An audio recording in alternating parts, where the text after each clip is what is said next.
సూర్యాపేట జిల్లా చిన్నకోడూరు మండల పరిధి ఆయా గ్రామాలలో మాజీ మంత్రి ఎమ్మెల్యే తన్నీరు హరీష్ రావు పర్యటన. మన్నుడెండలో సైతం చెక్ డ్యాములు కాళేశ్వరం ప్రాజెక్టుకు నిదర్శనం. మాజీ మంత్రి ఎమ్మెల్యే తన్నీరు హరీష్ రావు అన్నారు.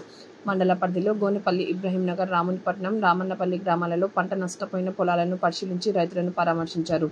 ఈ సందర్భంగా ఆయన మాట్లాడారు.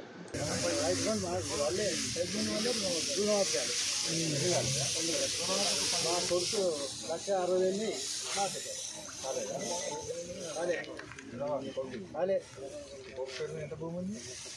3 ఎకరాలు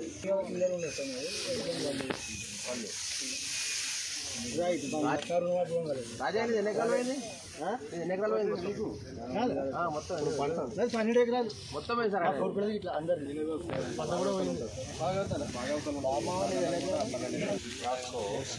పంట సీనుకు రైతు బంధు డబ్బులు పడలేదు, రుణమాఫీ కాలేదు.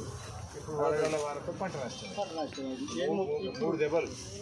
వాడు అసెంబ్లీలో కూర్చొని హైదరాబాద్లో రైతు బంధు వేసిన అంటాడు, రుణమాఫీ అయిపోయింది అంటాడు. మరి ఇప్పుడు ఏమంటాడు? రైతు పంట సీను నాకు రైతు బంధు పడలేదు, ఇంతకంటే సాక్ష్యం ఏం కావాలి?